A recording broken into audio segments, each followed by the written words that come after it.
Спасибо, Господь, что мы живем с Тобой, Иисус, каждый день. И это наше счастье, Господь, это наша радость, Господь. То, что нас укрепляет, то, что нас радует, Господь, нас может много что, может быть, жизненное радовать, Господь, но это временно, Господь. Эта радость проходит, Боже мой. И она может поменяться печалью, Господь, Боже мой, но Ты есть вечная радость, Господь, Боже мой. Ты есть то, что дает нам настоящую надежду, Господь Боже мой. Мы не просто ждем Тебя когда-то завтра, мы сегодня ждем Тебя, Господь, потому что завтрашний день, он еще наступит, если Ты позволишь, Господь. Сегодняшний день уже почти прошел, Господь, но сейчас вечер, Господь, и мы сейчас хотим увидеть Тебя вновь, Господь, раскрытым перед нами, Господь. Нам нужен Ты, живой, реальный Господь. Вот такой сегодняшний, прям теперешний Господь, если так можно сказать, Господь Божий, потому что в этом жизнь, Господь, дорогой. Спасибо Тебе, что Ты дал нам милость, благодать собраться у Твоего престола, Господь Боже мой. Спасибо, что есть кровь, которая течет, которая омывает, Господь. Спасибо за то, что есть Голгофский крест, Господь, к которому можем склониться, Господь. Он нам по-прежнему дорог, он нам по-прежнему ценен, Господь, потому что там была заплачена цена, Господь. Там было совершено искупление, излита Твоя благодать, Господь Боже мой, которая сегодня струится в наших сердцах, в нашей жизни, Господь Боже мой. Поэтому мы просто счастливы еще раз окружить Тебя, Господь, сказать, что мы любим Тебя, сказать, что мы счастливы быть с Тобой, Господь, жить каждый день с Тобой, Иисус Боже мой. Счастливы, что можем уповать на Тебя и обновляться, Господь Боже мой. Мы нуждаемся в этом обновлении, Господь. И как эти орлы, Господь, мы хотим, Господь, чтобы ничто не затмевало наш взор, Господь Боже мой. О, Господь, чтобы мы не ленились, Господь, парили бы в небесных местах, Господь, чтобы крылья наши были бы сильные, Господь, Боже мой, чтобы взор наш был бы чёто, Господь, и сердце было бы искренне и податливо, чтобы Твой голос, Господь, мог бы нас вести, Господь, чтобы нам не стать в какую-то крайность, Господь, не стать каким-то религиозным, Господь, и не стать ладикийским, Господь, тепловатым, Боже мой.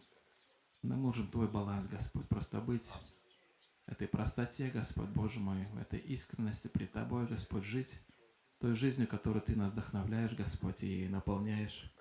Благослови каждого, кто пришел, Господь, Боже мой, кто, может быть, подключится, Господь, дай нам подключиться к Тебе, Господь Иисус. Боже мой, Ты дал нам эту связь, Господь, но дай нам подключиться, Господь, Боже мой, она открыта. Доступ открыт, Господь, престол открыт, Боже мой, но дай нам зайти в это святое святых, Господь, Боже мой, оторваться, не остаться в этом, может быть, в первом дворе, Господь, или вот даже во втором, Господь, но зайти там, где можем иметь, Господь, Твое присутствие настоящее, Господь, Боже мой, Ты святой святых. О, Господь, а Ты войди в наше сердце, Господь, и соверши свой труд. Мы любим Тебя. Благослови каждого нуждающегося, благослови каждого, кто нуждается в здоровье, кто нуждается в духовном здоровье, Господь. Пусть эта благодать изливается в этот вечер. Мы любим Тебя, поклоняемся Тебе во имя Господа Иисуса Христа. Аминь. Благословите друг друга, думаю. Так хорошо вновь быть вместе в общении.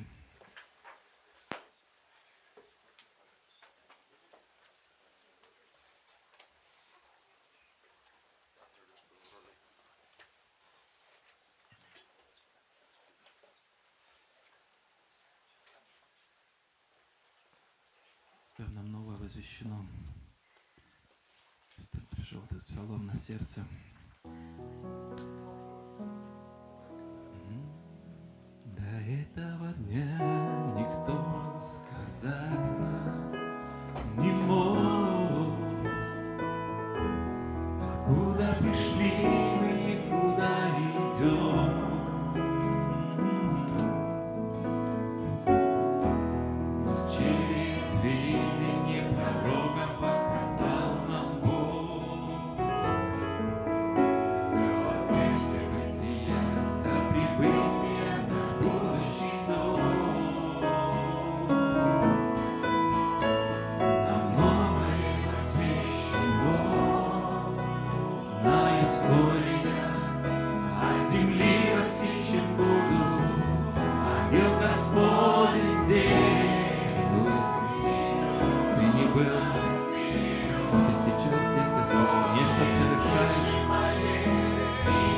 Для нас и в нас, Господь.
невообразимое, чтобы поверить в непостижимое.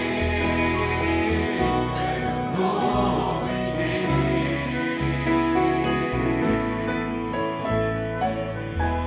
Не видел то глаз и не слышал никто, о том и подумать вдруг мог, что своим детям приготовил Бог.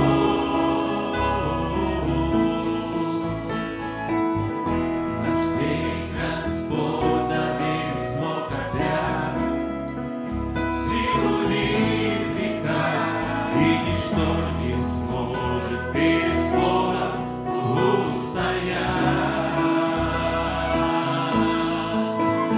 Нам новое возвещено, знаю, вскоре я от земли восхищен буду. Ангел Господень здесь ведет Он нас вперед. То неслышимое и незримое, невообразимое, чтобы поверить в непостижимое в этот новый день. О, север, отдай святым, надлежит им Божью славу явить. О, юг, не удержишь ты тех, кого Бог предназначил для себя. О, север, отдай святым, надлежит им Божью славу явить. О, юг, не удержишь ты тех, кого Бог предназначил для себя. Знаю, вскоре я от земли восхищен буду. Ангел Господень здесь ведет Он нас вперед. То неслышимое и незримое, невообразимое, чтобы поверить в непостижимое в этот новый день. В этот новый день. Шалом, шалом. Нас новым утром приветствует Он. Шалом, шалом. Уж близко наш дом восстань, свети.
Открыт источник жизни мира и покоя для всех, лишь Господь, Ты только этого Ты ждешь и ожидаешь от нас, Господь. Помоги нам, Иисус, помажь нашим веру, Иисус, через благодать Твою,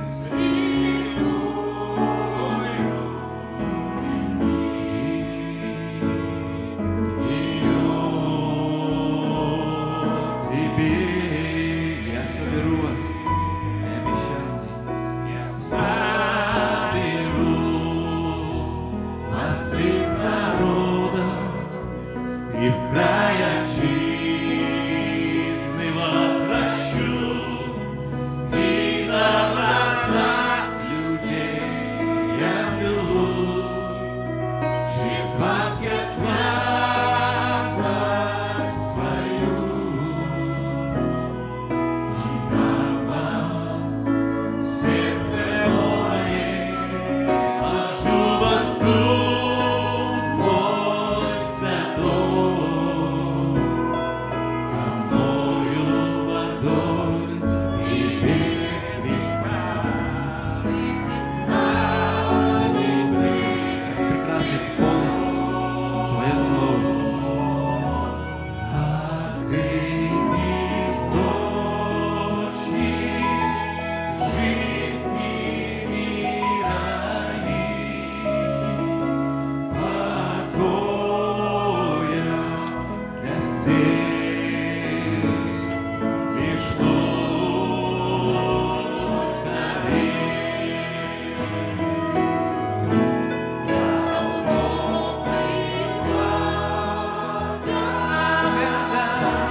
Добрый вечер всем. Очень приятно всех Visiems видеть labai здесь džiaugiamės visus после matydami многочисленных собраний. tokį всей gausų форме, susirinkimą, все, visi susirinkę как geroje сказать, formoje, в kaip čia dar среду pasakius, нашли силы, trečiadienį здоровья для surado того, žmonės чтобы jėgų, прийти sveikatos сюда. tam, Пусть kad Бог ateitų благословит čia. вас. Te Хочу palaimino Jis просто Dievas, noriu поблагодарить вас tiesiog еще раз. padėkoti Jums dar kartą. Мы, у нас прошли эти собрания. Praėjo mūsų tie Буквально susirinkimai. уже когда со вторника вечера Nuo уже antradienio началась деятельность такая, vakaro знаете, prasidėjo kita понедельник veikla. закончилась, и Pirmadienis по pasibaigė милости ir iš Божьей Dievo Господь malonės помог, Viešpats благословил, padėjo mums, palaimino. был не только близок к нам, он Buvo ne tik arti вот mūsų, так вот был bet štai близок, taip вот arti там buvo где-то viduj, оттуда изнутри giliai, был giliai, близок, labai и arti говорил su с mumis нами, и buvo Jisai ir изменял нас, bendravo, keitė благословлял, mus, и я palaimino считаю, mus. что это Ir aš заслуга skaitau, Господа, kad и tai yra при этом Dievo он использовал nuopelnas ir tuo также pačiu Jis taip pat своих panaudojo детей для этого, savo правда, vaikus поэтому šiam хочу tikslui. поблагодарить Todėl вас noriu всех. padėkoti Jums visiems. Знаете, без Žinote, без be вашей помощи Jūsų pagalbos здесь, ну, čia мало что могло бы mažai kas произойти. būtų ir Поэтому nutikę. огромное спасибо Todėl всем, кто didelis ačiū участвовал, visiems слушали эту dalyvavusiems. замечательную Mes тему. И, girdėjome tas nuostabias мысль о том, temas что, ir viena mintis buvo apie tai, kad Бог выражается Dievas через благодать свою, pasireiškia правда, Он per дает savo благодать. malonę. Jis А teikia мы уже malonę, o становимся mes дальше toliau tampame jau дозаторами этой благодати. dozatoriais tos Мы malonės. раздавателями, Mes распорядителями dalintojai этой благодати. tos И malonės esame kaip почему ее было vedžiai. много? Потому что было Kodėl много дозаторов daug разных, buvo знаете, to? Dėl to, много kad buvo daug различной įvairių благодати. dozatorių, Божьей. įvairialypių Кто-то iš послужил Dievo так, malonės. кто-то Vieni так послужил, patarnavo кто-то, vienaip, kiti kitose знаете, dalykuose. кто-то Žinote, помогал vieni с, padėjo там, с техникой, su кто-то с пением, technika, кто-то kiti su с gėdojimu, музыкой, кто-то su с muzika, транспортом, kiti кто-то с гостями, transportu, su svečių prieimimu, su maisto gamyba, su vertimais, kiti meldėsi, kitiem nepavyko patekti į susirinkimus, bet jie padarė kažką, kad kitiems tai taptų įmanoma.